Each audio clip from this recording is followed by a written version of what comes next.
What does a beautiful future look like to you?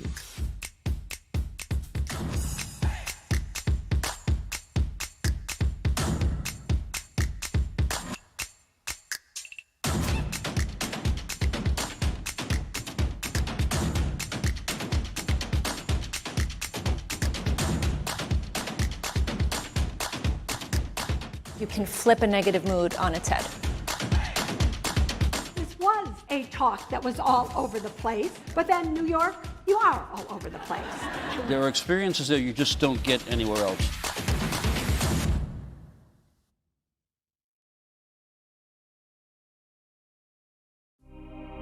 Stan always said that the Marvel Universe is the world outside your window, and that the people could find characters they could see themselves in.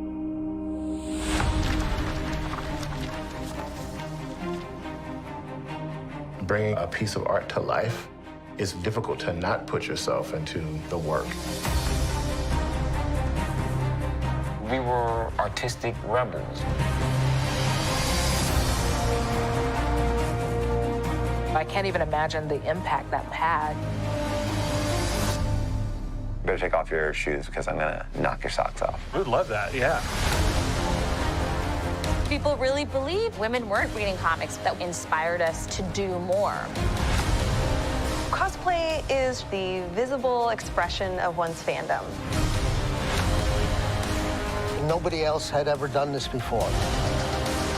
Fearless storytellers. I killed Spider-Man. What? That's insane. The Marvel Spotlight program is a collection of stage plays written for high school. I never thought I could make a living drawing. Yo creo que siempre quise ser dibujante de cómics, pero siempre pensé que iba a ser imposible. The Japanese Spider-Man is totally different from the original Spider-Man. We're living in the golden age of toys. Superheroes connect us.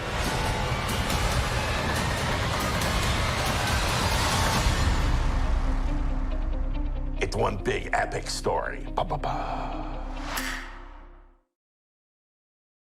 All right, so hi, welcome. I am Angélique Roché from Marvel, and I'm extremely excited to be here with this incredible group of folks to talk about Marvel's 616 documentary series.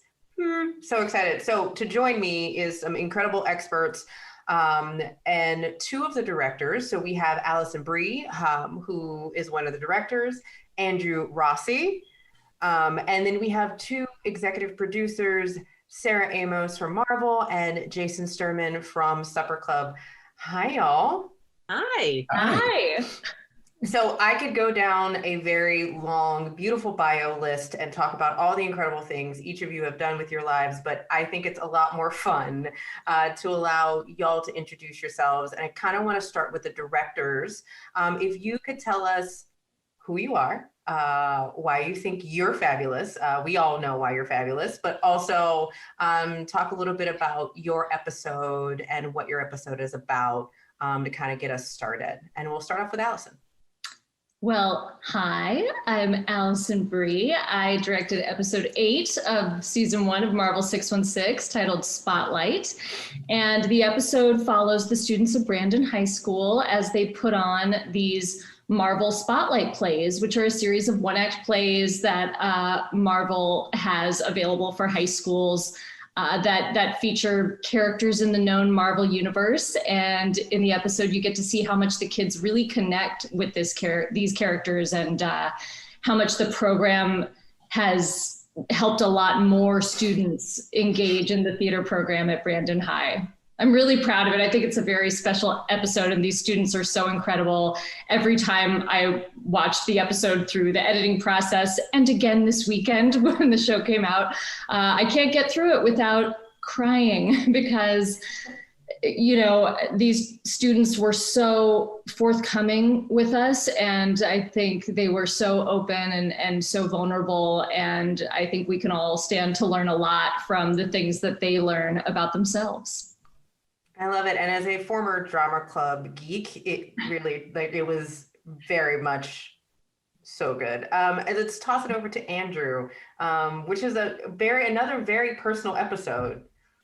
Yeah, thank you. So I'm Andrew Rossi, and I'm a documentary filmmaker, and I've made films about different institutions, and I'm always sort of looking to kind of tell human stories to kind of give people a sense of something that seems impenetrable or big to the outside, but understand something unique about it and personal on the inside. And I think cosplay is something like that. This episode is called Suit Up, and it looks at different individuals who dress up as Marvel superheroes and then go to New York Comic Con to show off their costumes, in some cases to compete at the convention, showing their costumes. And I think what we find in many of the stories of these individuals is that putting on the clothes is a way for them to express their identities and to get closer to some form of themselves that's sort of part of their good side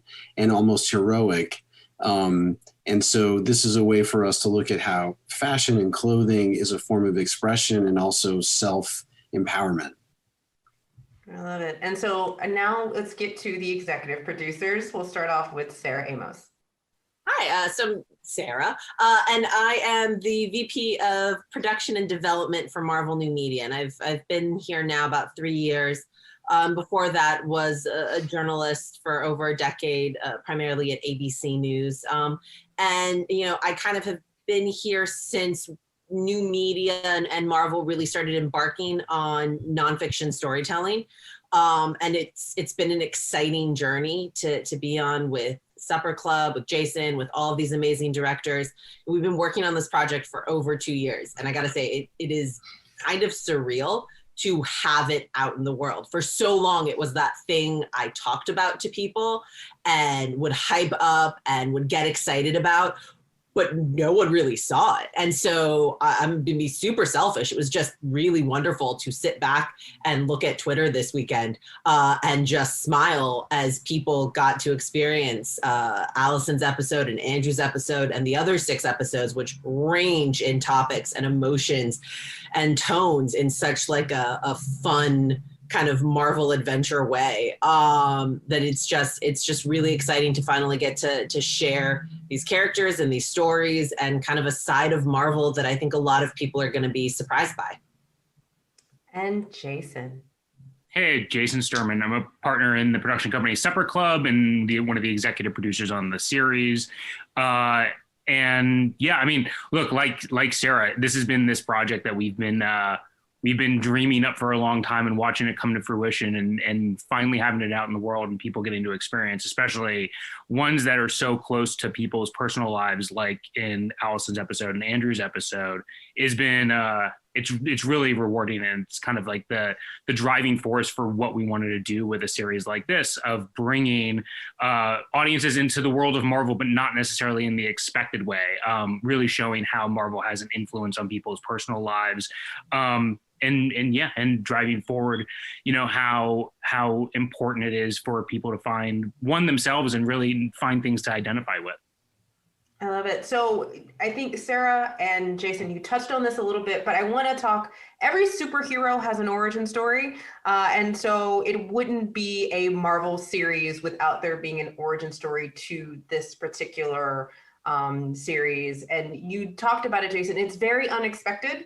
It is packaged in a way that is so unique and so different. And so for you, Sarah and Jason, like, how does this process start? How do you start deciding this is it? It's a big pie. It's 80 years of Marvel to start approaching. So talk to us a little bit about how the series actually came about. Well, like all good origin stories, it started with suffering of Jason and the partners at Supper Club being locked in a room with every Marvel executive and employee that we could find.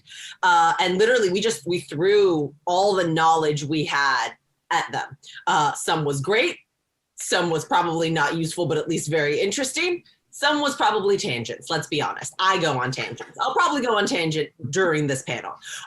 So they got all of this information, and I think the beauty of Supper Club and what they brought to the table was they they could have told very traditional doc stories that here's the history of Marvel part A to B, and here's a person, done. But instead they really pushed us to take the ideas and the things we were passionate about and the things we knew our fans cared about, and then put a spin on it that connected it back to real people and allowed us to kind of appreciate and experience Marvel in real life, which I do think is a fundamental difference of this series. This is not just historical facts and comic book panels. This is truly 8 episodes where you live and breathe and experience what Marvel means to people. And once we knew that that was the direction we were going to go in and that we were really going to push the envelope, then it became a lot easier to start putting the pieces together. And it's, you know, the brilliance of Supper Club and all of our directors at that point to start to really weave the stories in the right way. Sarah talked about the fact, the directors, right? And I kind of want to bring this back up to the forefront. There is a different director for each episode. How do you even begin to think about bringing directors in, and what is the process on thinking about how they're bringing in their creative strengths? Because I think a lot of people, it wasn't random. There was very specific intentional thought process that went into picking each director. Yeah, for sure. And in a great way also, we did a split of between the eight episodes. You know, there's a mix of people like Andrew, you know, who really understand the documentary format and are so prevalent and well regarded within the industry. And then, you know, people like Alison, who this is her first foray into documentary filmmaking. So having the mix between even both of those within the same series feels like an outside the box approach. In terms of like finding the directors that we wanted to go to, we tried to find different entry points from the creative standpoint that we thought would be at least something enticing for a director to want to take with and then mold into whatever it is, you know, their own execution of that would be. You know, Andrew was one of the earlier episodes when we started in production on this series, and one of the things that, you know, I've loved Andrew's movies from his film about the New York Times and his film about the Met Gala, and it felt like it was a natural way of going in a direction of looking at something like cosplay that has roots that you can look at and see in fashion in and of itself. And I think from one of the earliest conversations that Andrew and I had about this, it was really kind of just like, you know, where would you want to kind of take this? And then, you know, for Alison, it was really simply, you know, we have a relationship with Alison and didn't know if that documentary filmmaking was anything that she'd be interested in. But knowing that Alison had a background in, you know, in theater, it just felt like a natural question to ask if this was something that, you know, she'd be interested in taking on. So it kind of started directly from what was the root of the creative of the episode, and then finding someone who would want to, you know, get their hands dirty with it. And I think that actually brings up a really interesting question. Alison, Andrew, for both of you, like, what was your first entry point into Marvel? And was this it? Which is totally fine, which I absolutely love if you're like, no, this is my entry point. We'll start off with Alison. Well, I wouldn't say that this was my all-time entry point into Marvel. I mean, as we see with this series, Marvel has had such an extensive reach, you know, over the 80 years that it's existed. And that for me, it started in elementary school, like stealing X-Men trading cards from the boys, like just so that I could then trade them with those same boys and like be part of that club, not knowing much about it at all. And then like everybody experiencing the Marvel Cinematic Universe and seeing all those movies and, you know, especially having a close relationship with like the Russo brothers, watching them direct those films made them more personal to me as well. And so this certainly connected me to Marvel on a much deeper level. And prior to this, I was absolutely unaware of the Marvel Spotlight program. So to get this kind of phone call asking about my relationship with high school theater, I was a little bit delighted because I was obsessed with theater in high school. I was very devoted to my high school theater program, and it had a major impact on my life, on who I am as a person. So to think about directing something, getting to take a closer look at students, just doing a high school theater program was already something very close to my heart, something that really interested me. And then to learn about the Marvel Spotlight plays was really interesting because it introduced me also to these new Marvel characters. Kamala Khan, I instantly fell in love with, and the students did as well. So that was a big part of it for me, seeing how they connected to her. Squirrel Girl, these were not characters that were just like a part of my Marvel knowledge prior to this. And just seeing the way that the students had a new enthusiasm of joining their high school theater program. They were so engaged in a way that they hadn't been before because the plays were Marvel plays.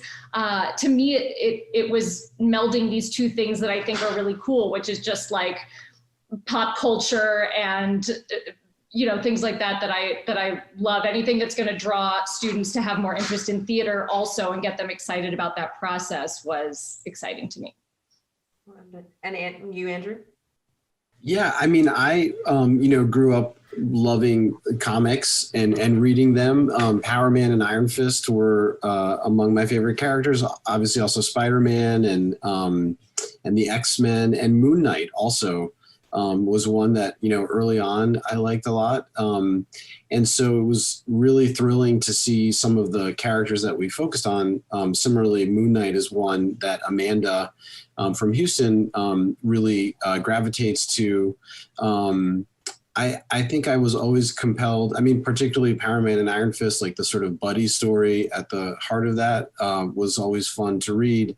But even from an early age, I think I found the hero's journey in every comic to be something that I really latched onto, and then saw that type of storytelling in Star Wars movies and in other forms of like genre filmmaking, that even as a documentary filmmaker, when you're sort of just observing things and letting life take its course, it's interesting to think about how your characters kind of hew to some of those fundamental story principles, or how you can assemble the story along those lines. So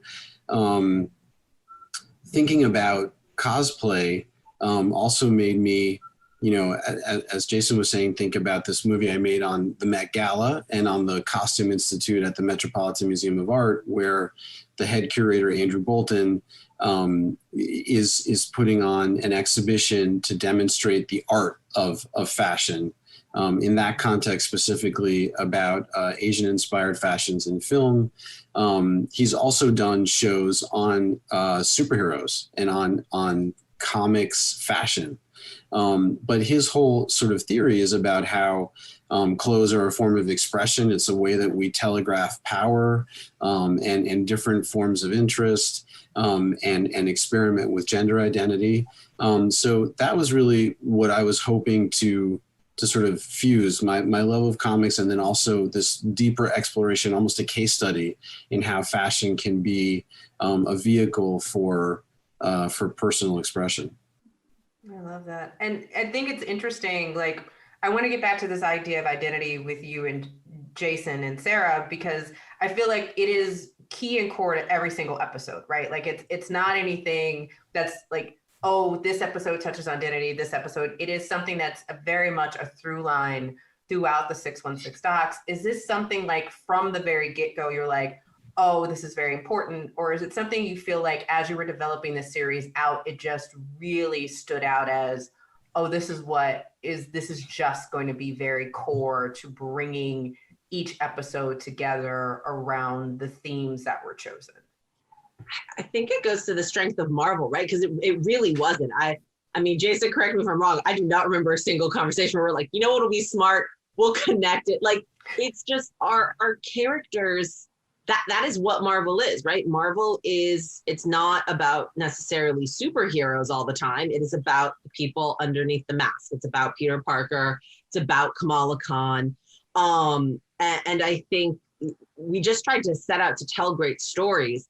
And we went in that direction because of the fact that Supper Club was focused on the true ethos of what Marvel is, and not that kind of trapping that I think you can get lost in, which is just comic books and superheroes and action figures and billion-dollar industries, right? Like, it was the guiding principle of let's tell something that's relatable and that our audience can connect with. And because of that, we kind of fell into it.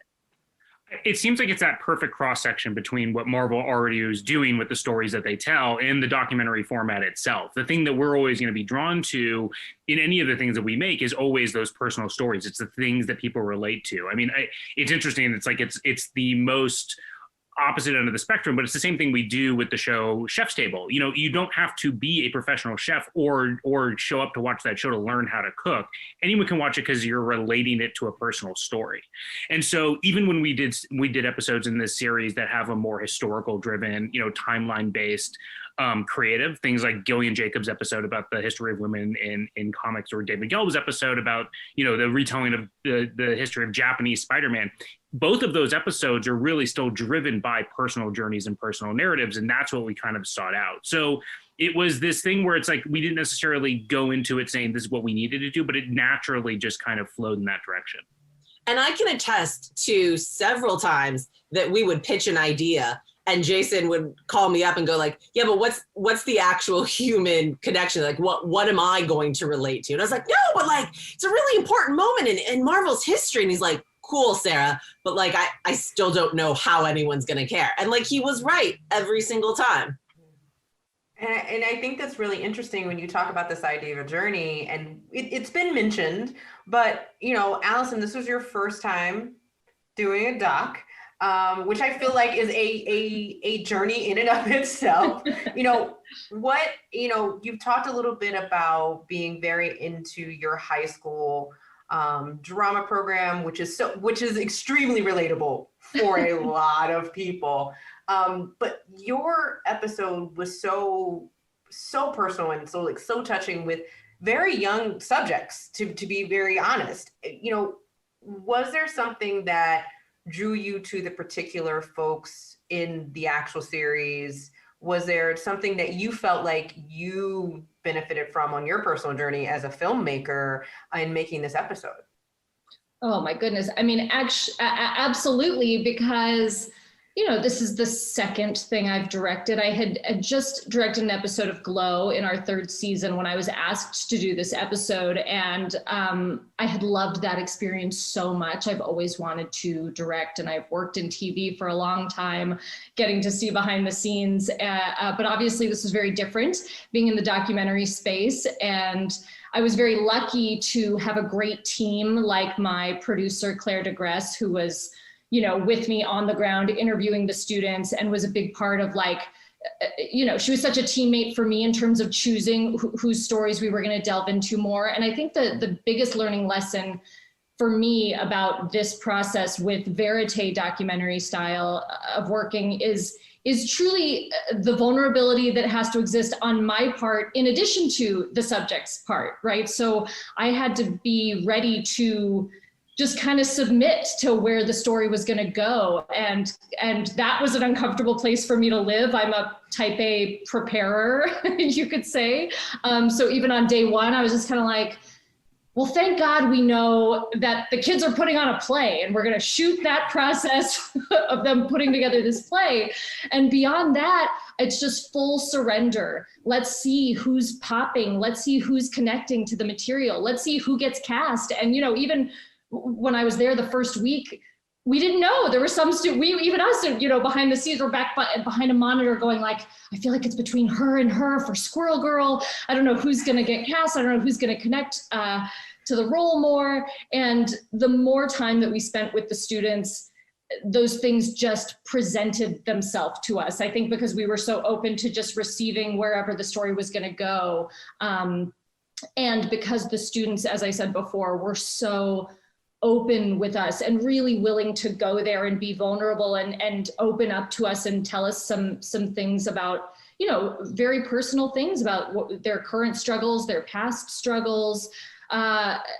It became very clear as we went through the process, we should hone in on these specific students because clearly it had to do a lot with their connection to the material, to the characters that they were playing and what they were getting from these Marvel plays. And of course, there were a couple students that we also chose to follow that we didn't end up having time. You know, I wish we could have made like 3 episodes about the Marvel Spotlight program because it was an embarrassment of riches. But ultimately, it was sort of like, what is fueling this main story, which was a bit about community. And I feel like I noticed this watching Andrew's episode as well. You know, these strangers in terms of cosplay, they're coming together from all different parts of the country and sometimes the world and connecting over this thing, these characters that they love and finding their community of people that love to do the same thing.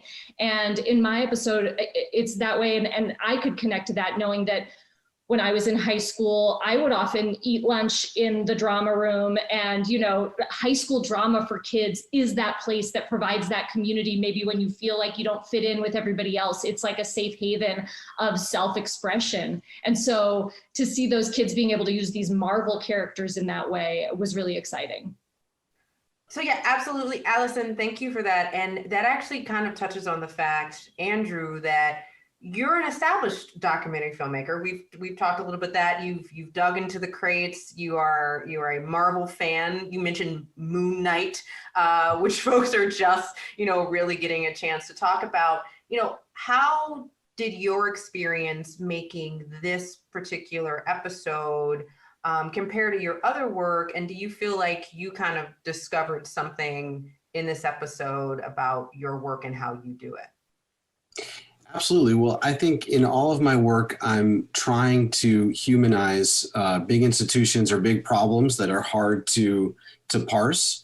And cosplay is a world that I knew very little about going into it, have a love for Marvel stories. And I think I was interested in bringing to life the fantasy world that our subjects are trying to convey when they put on their costumes, but also the sort of ethical objectives they might have or that they might help to satisfy in the work that they do. So we look at certain characters who feel that when they put on their superhero costumes, they are able to overcome certain obstacles. We were talking before about Moon Knight. Amanda is one of our characters. She's in Houston. She's on the autism spectrum, and she has difficulty in certain social engagements. When she puts on her costume as Cable or as Catwoman, she really sort of summons this power. And so we work with our DP, Wolfgang Held, to shoot with a sort of flare light in the background and in certain New York City, you know, landscapes that almost approximate the comic context in which you see the character.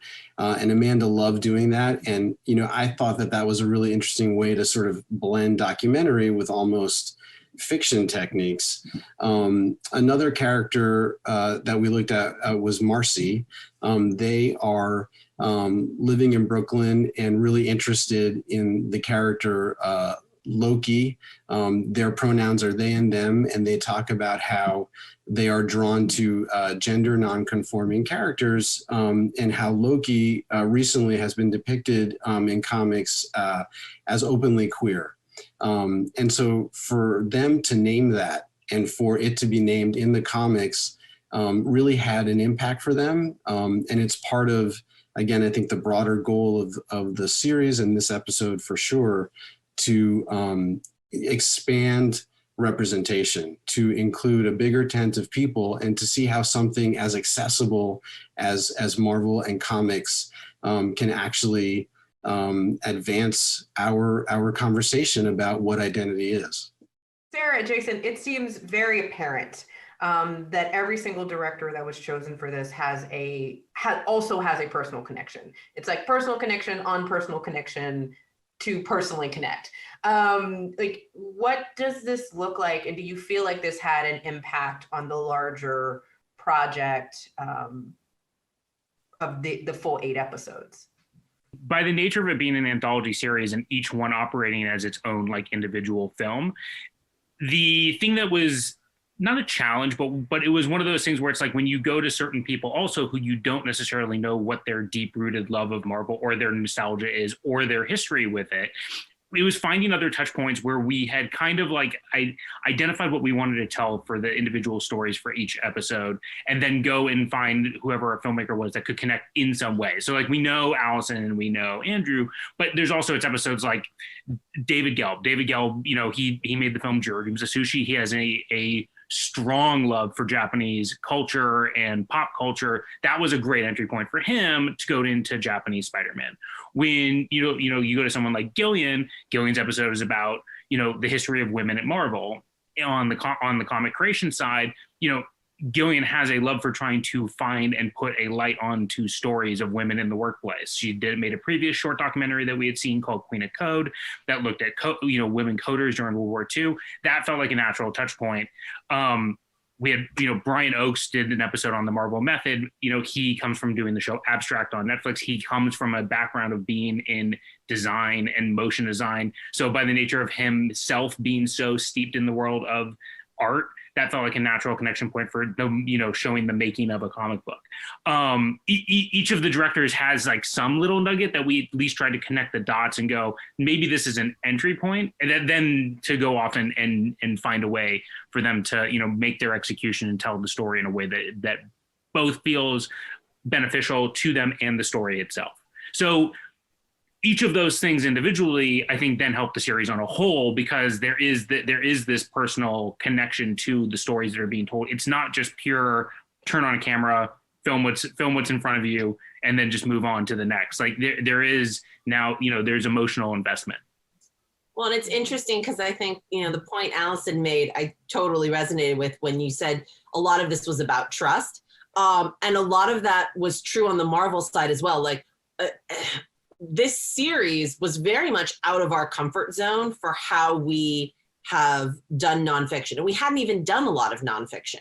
So there was a degree of which we had log lines or ideas in our head, but those were just ideas on paper, right? Like we knew the Marvel Spotlight Play program was a cool program, but that doesn't necessarily mean that you can capture the magic of high school theater, as also a fellow theater person myself, is so encapsulated in that moment and in those memories. And how do you capture that and transfer that onto film in a way that really resonates? And for cosplay, I mean, I remember meeting Andrew at New York Comic Con, and you are packed like a sardine within an inch of your life. And he and Wolfgang are navigating in and out of hallways. And like, how do you take the chaos of that moment and turn it into really seeing the magic inside a cosplayer?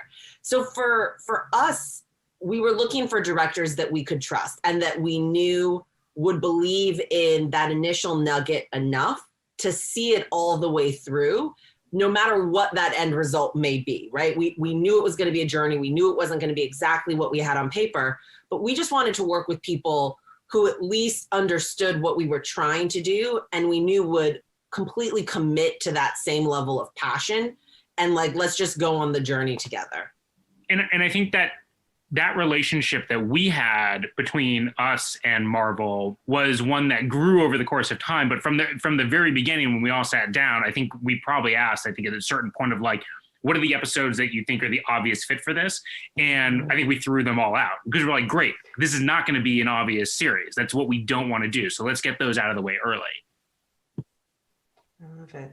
So this is kind of a question for everyone. Do you feel like throughout this process that you learned something, like there's something that personally impacted you from what you saw or what you were able to work on? I feel like that's like a little bit of a cheat for Alison. Like I bawled through your entire episode. I'm not even gonna lie. I really can just go student by student and be like, yes, Maddie's teaching me lessons about body positivity that like is something I still have to learn. And Bree struggle with confidence and you know, the trauma of past failures and how you need to just continue to overcome that on a regular basis and not be too hard on yourself. And Joey struggle with perfectionism.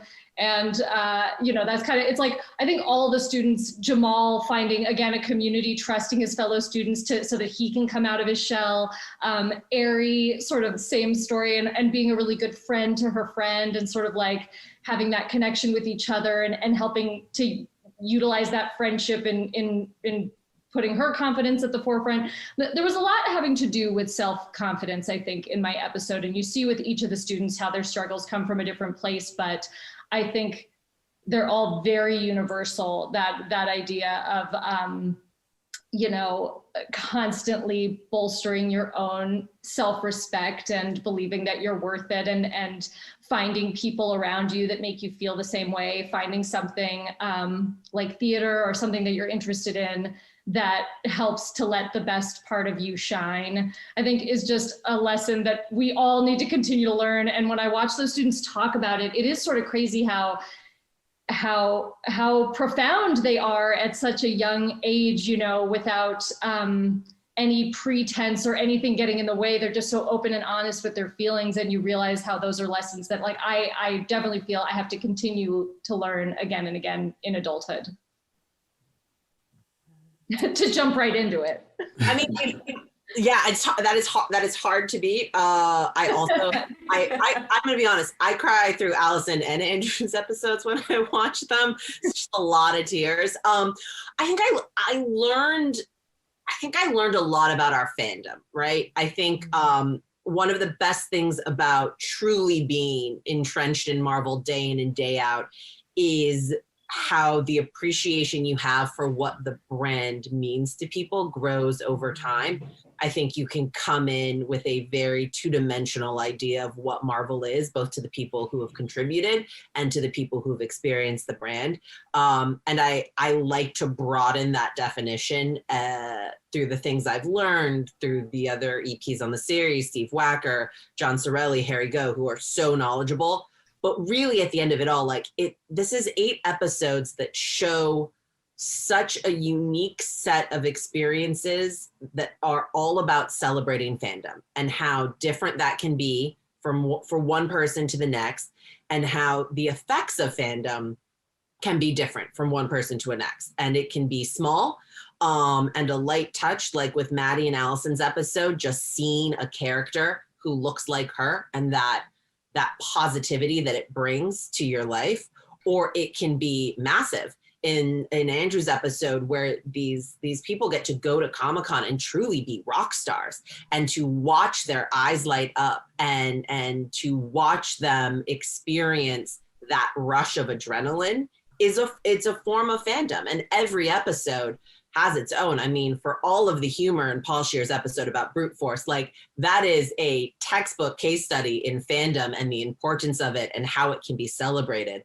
So to me, it was really learning that there are even more definitions of fandom and what Marvel can mean to people than I previously thought. And that's special because I get to be a part of that in some tiny, tiny way. And that is a very rewarding feeling.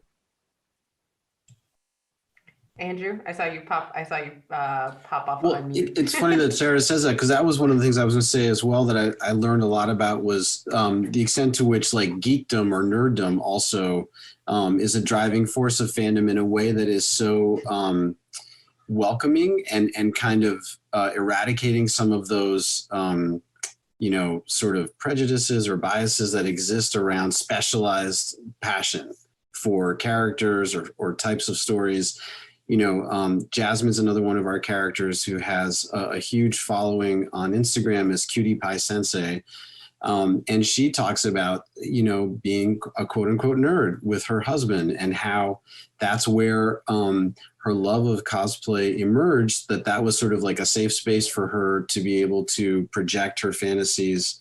And it's just wonderful to see how that has gone from being something that's maybe not mainstream to, in fact, within the Marvel universe being so celebrated. And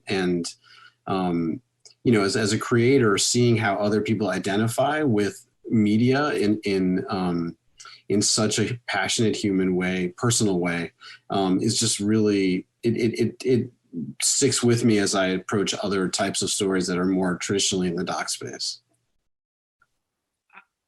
I think, look, I can echo what everyone has just said, but I think the thing that has been really, really rewarding is seeing the amount of people who have been kind of like watching and responding to these episodes, even in this, you know, early days of it being released, of people who are not traditional Marvel fans, people who have been told about the series and have gone and found it, and now they're going and seeking out, you know, stories, other comics, and working their way through the series and learning something new.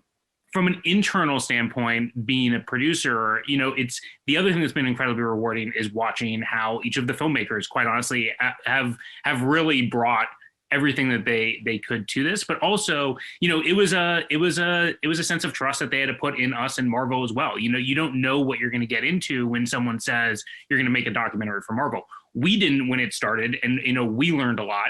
And then to watch people like Alison, who's never worked in this format before, come up with something that's so incredibly moving and inspiring as her episode, and Andrew, you know, coming in and doing something under a big red block with the words Marvel on it, that traditionally, I think, you know, Andrew probably agree with me, that we don't normally get these phone calls. Being in the documentary space, Disney and Marvel are not usually the places that we find ourselves working. It's usually the places we aspire to be, because those are reserved for, you know, a very special, high level, certain type of filmmaking. So for us to be involved in this sort of, you know, Marvel universe is incredibly rewarding for us.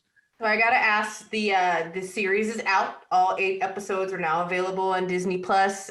We've mentioned a couple here and there. I think we've probably said the episode title of every episode throughout this panel. We haven't. We should plug Unbox, which is an incredible episode about toys that is like this deep dive into the history of toys, directed by Sarah Ramos, but also looking at kind of modern day toy companies. And we also really haven't mentioned Amazing Artisans, which is very much in the vein of A Chef's Table, a look at 2 of the most incredible artists of the thousands of incredible artists we have, Javier Garon and Natasha Bustos, who both live in Barcelona. Very unique stories, very unique styles, but woven together in such a beautiful way. Now we have plugged all 8 episodes.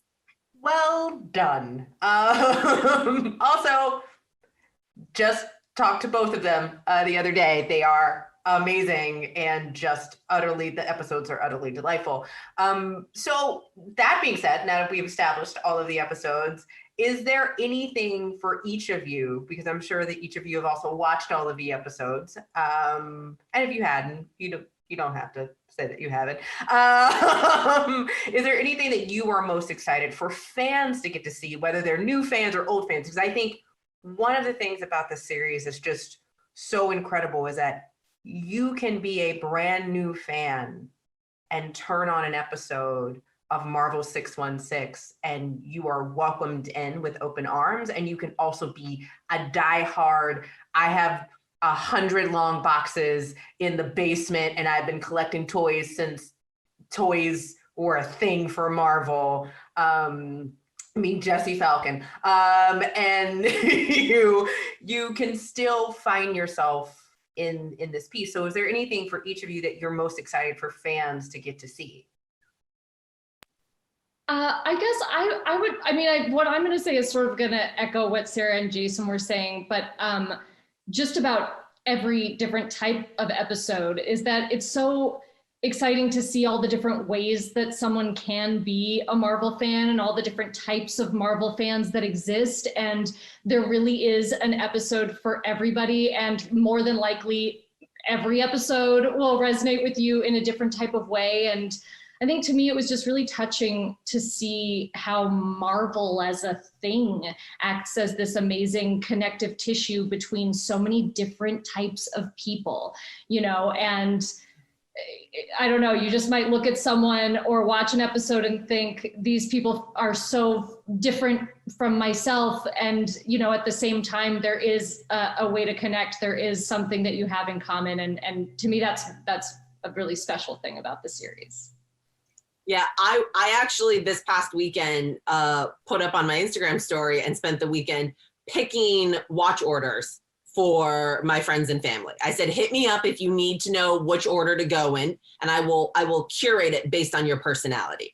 And I do think that's key, right? Because like, for some people, I'm so excited for them to see Brute Force. And for others, I can't wait for them to watch Marvel Method, which is our episode about the making of a comic book. Like, each person is gonna find a different first entry point. And then from there, that's gonna spin them in a different direction. So it's less that I'm excited about any one episode and more that I'm excited to watch the different configurations play out. And please feel free to hit me up on social media if you need a watching order for yourself.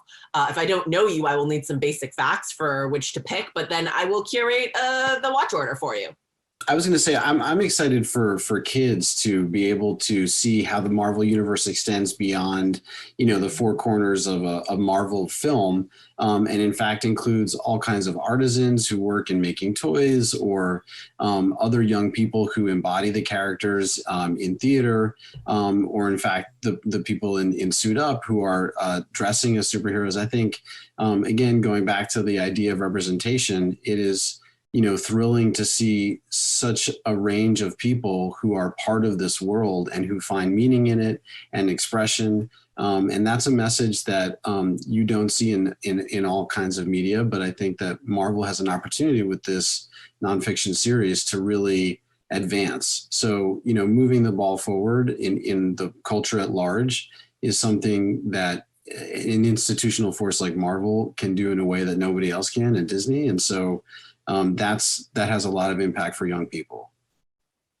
And I think to kind of take a 10,000 foot view, I think the thing that we always really kind of wanted to do with the series, and I think comes across well, no matter which episode you're watching, is a element of being able to be inspired. You don't have to connect directly with the subject matter. You don't have to want to be a comic book artist. You don't want to have to be a toy designer. But I think by experiencing each of these people's stories, it's very easy to be inspired by the paths that these people have taken, the things that they have experienced, and to take that away and to implement into your own life in some way is a big takeaway that hopefully resonates with everyone.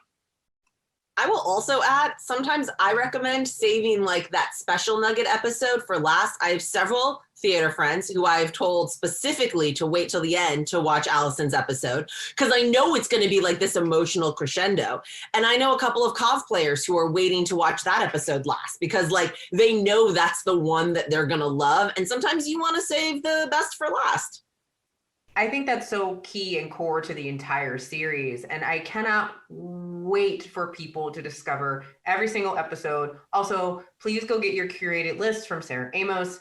I actually am going to toss this over to Sarah and Jason for any closing thoughts on the series, anything else that we missed or you want to talk about, a casual CTA of where people can watch it, since it is all out right now.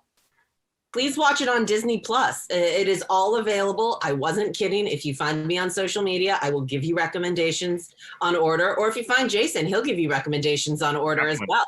Yeah.